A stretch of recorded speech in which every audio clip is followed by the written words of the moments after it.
Today, we are going to go back in time to 1922 when Frida entered the National Preparatory School in Mexico City. This week's episode covers Chapter 3 of Hayden Herrera's book, Frida, A Biography of Frida Kahlo. I hope you enjoy.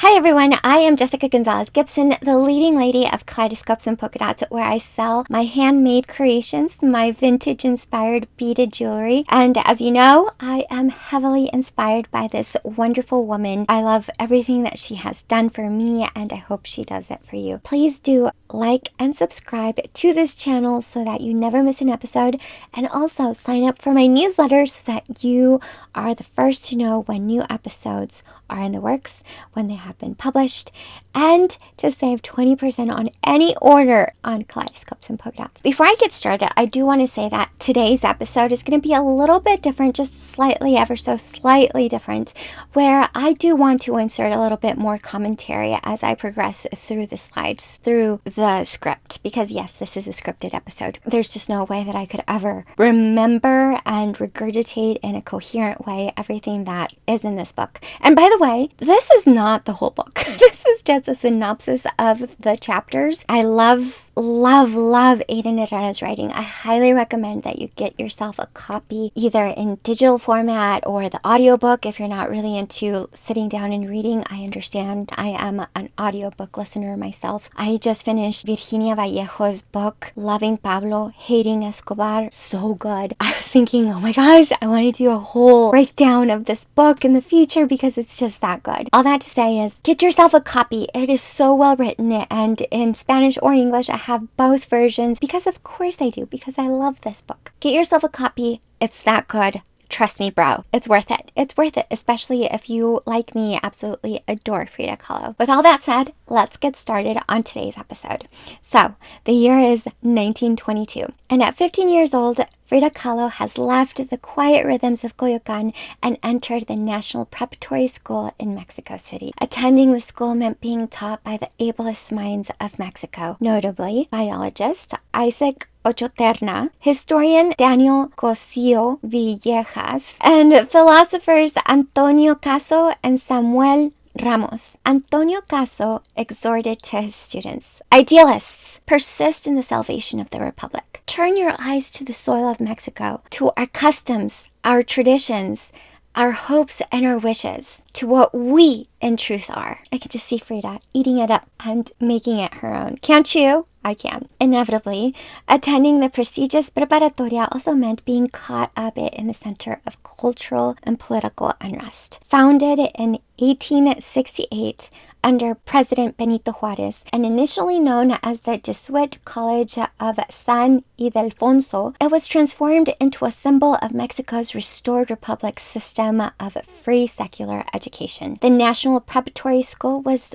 more of a college than a secondary school. It was modern and forward-looking. Its guiding principles were simple: liberty, order, progress. Of the type of education students expected, Hayden Herrera notes, by the time their student days were over, not only had they helped to change both their school and the university, they were on their way to becoming leaders. It's no wonder that Frida changed her date of birth. Now, let's talk about Frida's education. Or was it indoctrination? Because that's something that I've observed. I believe that education, public education especially, is ripe for indoctrination. It is not science-based exclusively. It is not fact-based exclusively. It is very much governed by politics. What are the driving forces in the political system of the time? What are your thoughts? Plus, I grew up going to ESL, English as a second language, and I despise that program so profoundly. It might be product of our educational system in Las Vegas because we're not known for being the best in the country, but man, did it set me back. I know that good intentions were meant by, I believe the Bush era was the one that brought about ESL, but it was highly ineffective, at least in my household, for me and my older brother. So that's why I wanted to check in to see what the differences were between the education system before the revolution and after the revolution. So education under Porfirio Diaz, which was between 1876 and 1911, when he was finally overthrown. What was that like versus following the revolution? Education under Porfirio Diaz favored order, progress, and modernization. It was modeled on European ideals, which included positivist philosophy. This was influenced by Auguste Comte's Positivism, which valued science and rational thought over religion or emotion. Education aimed to create obedient, rational citizens who respected authority. I like that, sort of. Would you be opposed to positivist philosophy? It also focused on centralized control. Not so good. So schools became tightly supervised by the state. Teachers were trained to promote discipline and patriotism, not social criticism. Elitism. Okay, elitism. I hear this a lot as a criticism of capitalism. I kind of get it. But I also believe that capitalism provides us a way out, unlike this era. I believe that while under capitalism, we are constrained by our economic status, but through hard work and learning and expanding and pivoting and evolving, hopefully that all leads to a brighter future, because the systems are there for us to take advantage of. I mean, Elon Musk truly came from nothing, and look at where he's at. I know that he's a huge outlier because he's just a brilliant, brilliant man with a work ethic unlike any other. Read his books, or read books about him because he doesn't write books. Read his biography. It is phenomenal. I loved it. That's what I have to say about elitism. So elitism under Porfirio Diaz meant that access to quality education favored the urban and the wealthy. Rural and indigenous populations were largely excluded or given only rudimentary instruction. The system also favored secularization, but with caution. The church's influence had been reduced after the mid-19th century reforms, but Diaz balanced secular ideals with political pragmatism, avoiding open conflict with clergy. Of course, this era also supported industrial and scientific progress. Technical schools and higher education expanded to support modernization.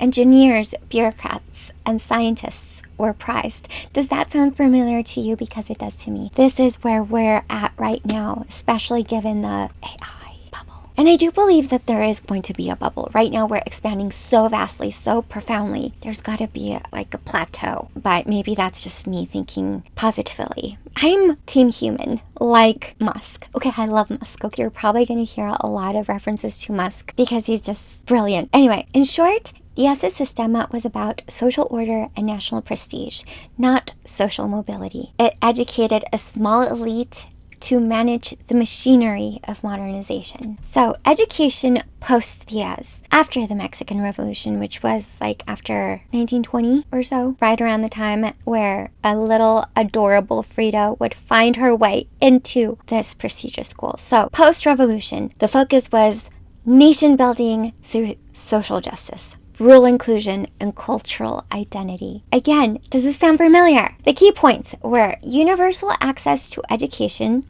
where education became a revolutionary right. The new government sought to bring schools to rural and indigenous communities for the first time. Social education, especially under Lázaro Cárdenas, the curriculum promoted equality and anti-clericalism, which is a policy of supporting the power and influence of clergy in political or secular matters, and collective labor ideas, a direct contrast to Diaz's elitism. It also focused on cultural integration. Teachers became missionaries of the revolution. They taught literacy, but also Mexican identity through song, folklore, crafts, and indigenous pride. There was an anti-church campaign, which I don't know how I feel about that. I mean, separation of church and state, right? So education was explicitly secular and often anti-clerical, especially in the 1920s under Plutarco Elias Calles. This led to clashes like the Cristero War, a violent conflict in Mexico between the Mexican government and the Catholic groups who resisted strict anti-religious laws enforced after the Mexican Revolution. I guess this is like when you are trying to figure out where you go after the big explosion, after such a big undertaking such as the Mexican Revolution. And this era also prized art and muralism. So figures like Jose Vasconcelos, the Minister of Education between 1921 and 1924, and muralists such as Diego Rivera used art and illustration to teach history, pride, and revolutionary values to the masses because literacy rates were really low back then. So what better way to teach history and pride? So the revolutionary period turned education into a vehicle of transformation, not just instruction, but indoctrination of hope and identity. In essence, the Porfirio Diaz era, which was 1876 to about 1911 when he was overthrown, they prized social order, modernization, and elite formation. And who benefited? Of course, the urban elites. And what was the ideological tone? Positivist, constructive, technocratic, because modernization is key, right? Post-revolution, though, which is between 1910 and 1930s, social justice was prized, national unity was prized, and anti-clericalism. And who benefited? Rural and working classes. And what was the ideological theme post-revolution? Socialist, nationalist, reformist. With all this said, Frida's education was at the crossroads of these two ideological worlds. How so? Let's get into it. Frida entered the Escuela Nacional Preparatoria, National Preparatory School, in 1922, just after the Mexican Revolution had reshaped the nation's institutions. So when Frida walked its halls, she inherited Porfirian architecture and formality, marbled corridors, strict uniforms, and European-style teachings. It was male-dominated. She was only one of 35 girls among 2,000 boys, a statistic echoing Diaz's elitist, male-centric ideals. And scientific rigor, which I feel really sketchy about, by the way. I really hate our emphasis on science because science is easily manipulated. Statistics, just take a single statistics course and you can see how easily one can manipulate numbers. You can make your point however you want because numbers can be fudged and numbers are not black and white as I once thought and fought for so ardently. Anyway, so scientific rigor. The curriculum emphasized anatomy, biology, and mathematics, reflecting the positivist belief that truth came through science, not spirituality or feeling. Again, I feel so strongly opposed to this revulsion that those that are science-minded have towards spirituality. They are so interconnected. It's unbelievable. I believe that science is, in fact, a form of religious practice because it's not black and white. Like spirituality, like religion, it's not black and white. So, as you can imagine, Frida adored the intellectual challenge. She was a very gifted woman. The world around her was shifting quickly, and she thrived in it. Now let's talk post-revolution, revolutionary reimagining of the education. By the time Frida enrolled, Jose Vasconcelos had become the country's Minister of Education. He was transforming schools into instruments of cultural rebirth. His reforms meant that art, history, and philosophy became tools for national pride. Muralism flourished. This is how Diego met Frida. She watched as Diego painted murals on her own school's walls, glorifying the workers, the farmers, and the indigenous heritage. Inclusivity and identity began replacing hierarchy and imitation of Europe. So Frida's classroom existed in a unique tension, a Porfirian shell filled with revolutionary ideals. So with all of that said, what did this mean for Frida? This meant that she learned science from the old order, hence her fascination with anatomy and precision in her paintings. She absorbed the new nationalist rhetoric celebrating Mestizaje, which refers to the cultural, social, and racial mixing that occurred primarily between indigenous people and Europeans. This was through Mexican folk traditions and indigenous beauty, celebrating it. She also experienced inclusion and rebellion. She was encouraged to question, so important. in any modern society and to create and identify proudly as Mexican. And dare I say, she has been so incredibly successful at this. That is why later she would declare, "I never paint dreams or nightmares. I paint my own reality." Or at least that's one of the theories behind that quote. Clearly, her reality was the perfect fusion of the two educational legacies, rational structure and emotional rebellion. Moving on to looking at Mexico following Porfirio Diaz. So the country was in transition, and how could it not be? Given that for 34 years, Mexico had been shaped by the rule of Porfirio Diaz, whose government admired European culture and industrial progress. I mean, Porfirio Diaz's admiration for European culture was deeply ingrained. He went as far as to powder his bronze skin to hide the fact that he was a mestizo Indian with little Spanish blood. After Diaz's downfall, the nation's educational principles followed the positivist philosophy inspired by Auguste Comte, which emphasized order, logic, and modernization. Much of the country's industry and natural resources were controlled by foreign interests, whereas indigenous traditions were often looked down upon. By the early 1920s, however, the Mexican Revolution had altered the country's focus and cultural identity. Land reforms began to reshape rural life. Laws were passed decreeing the return of natural resources to the nation. And in my opinion, and most importantly, Mexico began rediscovering pride in its own traditions, language, and cultural roots, rejecting previously prized ideas and fashions borrowed from Spain and France.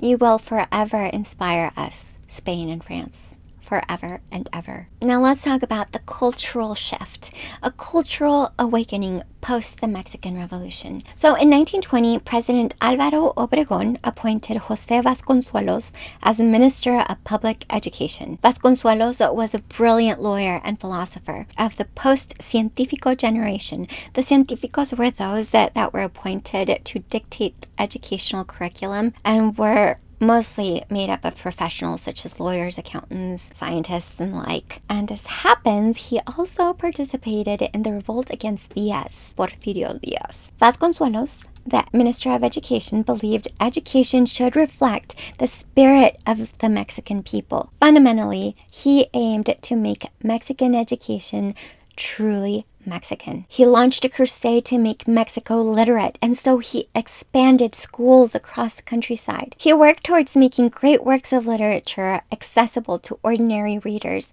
and sent teachers into remote communities carrying books and the national flag. To help with spreading national pride, he invited artists, including Diego Rivera, José Clemente Orozco, and David Alfaro Siqueiros, to paint Mexico's history across public buildings so that everybody, regardless of literacy, could take part in the nation's cultural awakening. Art, Vasconcelos believed, could awaken the senses and help shape a national identity. Additionally, he constructed playgrounds and public swimming pools and organized open-air art schools.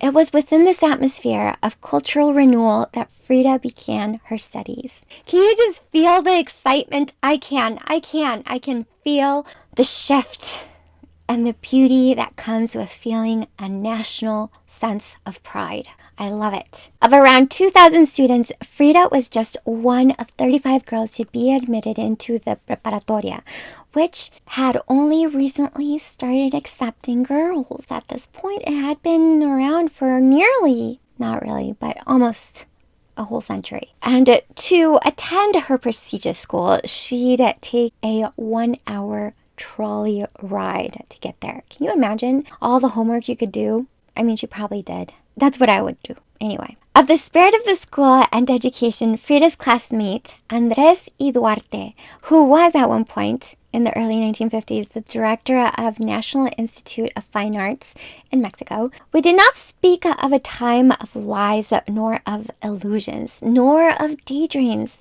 That was the time of truth, of faith, of passion, of nobility, of progress, of celestial air, and of very terrestrial steel. We were fortunate, together with Frida, we were fortunate, the young people, the boys, the children of my time, our vitality coincided with that of Mexico.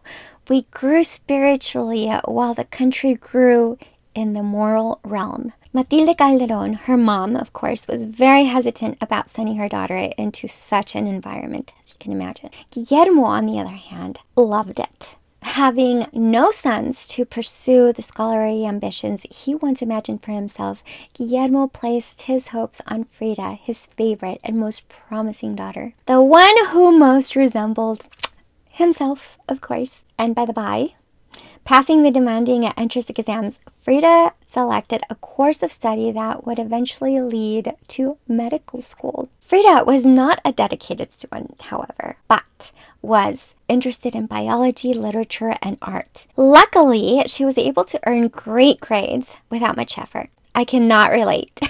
Can you? It helped that she could read a text once and remember the content. Oh my God, I'm so jealous. It takes me about 14 to 15 times to get it, okay? I'm just that person. Anyway, at 14, she appeared slender and delicate. Yet, those who knew her sensed something lively and determined beneath that fragile exterior. Of course they did. She had lived quite the life with polio at 6 years old and seeing the revolutionaries fight in front of her house. I mean, there's something that sticks with you even at that young age, in my opinion. From the onset, Frida, the tomboy, was seldom seen on top of the preparatory school's largest patio, which is where the girls tended to gather. And of this group of girls, the head honcho, Miss Thing, was Dolores Angeles Castillo. However, Frida considered most girls to be cursi, corny, and vulgar, and was irritated by their endless gossiping and pettiness. Girl, we would not get along. She called them escuinclas, a pejorative for children. She preferred the school's corridors, participating in the activities of some of the many cliques that gave social life at the school its informal structure. And while Frida moved easily among several student groups, the Contemporáneos, a literary group, the Maestros, and others, she felt more comfortable with the cachuchas, which were known as pranksters, and very intellectual pranksters at that. These were her friends. The cachuchas were known for their intelligence, their wit, and their disregard for authority. All of them would become outstanding members of Mexico's professional class. What drew Frida to this group? Do we even need to ask? It was the joking attitude we had towards people and things that drew Frida to us. Not because she had the habit of laughing at other people, but because it captivated her and she began to learn it and ended by becoming a master of pun. And when they were called for, a cutting witticism. From the group, Frida also learned a kind of brotherly loyalty, a boyish way of handling friendships that she would replicate throughout her life. Through this friendship group, her natural mischievousness deepened into a delight in subverting all authority. Outside of school, their favorite hangout spot was the Ibero-American Library, once known as the Church of the Incarnation, where they read, flirted, argued, wrote, and among each other competed to discover the most interesting books. Occasionally, they recounted what they'd learned as if they'd lived it. Eventually, Frida learned to read 3 languages: Spanish, English, and German, often borrowing from her father's collection of books on philosophy. The leader of the group was Alejandro Gómez Arias, a thoughtful young orator whose curiosity and ambition matched Frida's. During the summer of 1923, Frida and Alejandro fell in love. When they weren't together, they'd write letters to each other to stay in touch. Gradually, their letters became more personal, and their friendship deepened into something more personal. Frida's letters to Alejandro reveal her emerging voice, affectionate, expressive, and imaginative. She filled her pages with drawings, playful remarks, smiling or crying faces. Not much punctuation, but kisses, which she circled, and reflections of her daily life. In letters where she included circled kisses, she'd often include a note such as, "Here is a kiss from your Friducha," or "My lips were here a long time." As she developed into a striking young woman with an affinity towards makeup and a bold red lip, she no longer needed to use these captions, of course. Frida called him novio, which in those days implied a romantic attachment that often ended in marriage. Alejandro, on the other hand, felt the term novio or novia didn't apply. He preferred intimate friend or young lover. Of this, Hayden quotes Alejandro. The adolescent Frida, he says, had a fresh, perhaps ingenuous and childlike manner, but at the same time, she was quick and dramatic in her urge to discover life. Gentle and chivalrous, Alejandro wooed his niña of the Preparatoria, as she called herself, with flowers and witticisms. Even as a young student, she felt an instinctive urge to narrate her experiences. Years later, that instinct would become central to her art. Now, let's talk about Diego at the school, their encounter, and well, it's just the beginning, right? During Frida's first year at the Preparatoria, Frida encountered the painter Diego Rivera. He was commissioned to paint a mural by the Minister of Education, and so he worked above the Bolivar amphitheater. Rivera was already widely known. His presence therefore attracted large crowds and curious students, Frida among them. Frida watched from the shadows of the doorway, sometimes teasing him loud as she passed with nicknames such as Old Fatso or Panzon or Froggy.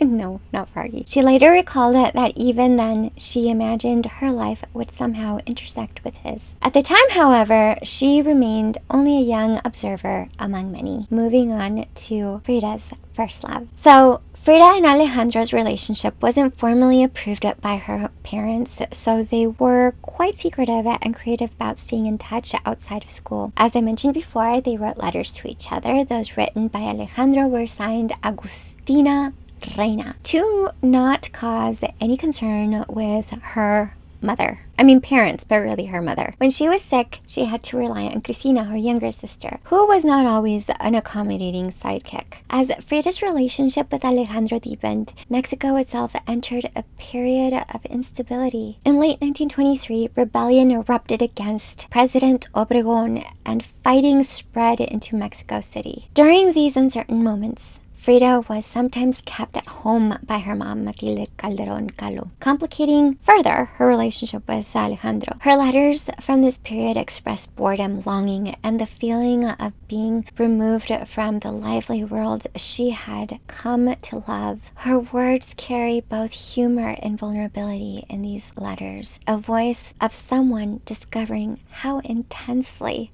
she could feel, like her paintings reflect. So at this point, Frida is a teenager, and as most teenagers go, we are eager. I'm not a teenager. When I was a teenager, I was eager to get to work, and so was Frida. By 1925, Frida began looking for work. Partly, she hoped to save money for travel, but really, she felt a burden to contribute to the family's income because times were tough. She tried several positions, briefly working in a pharmacy, keeping accounts at a lumber yard for 60 pesos a month, and studying shorthand and typing at the Oliver Academy. According to Alejandro Gomez Arias, it was during this period when she was looking for work that a woman employer of the Ministry of Education's library, whom Frida met while applying for a library job, seduced her. It was probably to this incident that Frida referred when in 1938, she told a friend that her initiation into homosexual sex by one of her school teachers had been traumatic, especially so because her parents discovered the liaison and a scandal ensued. Eventually,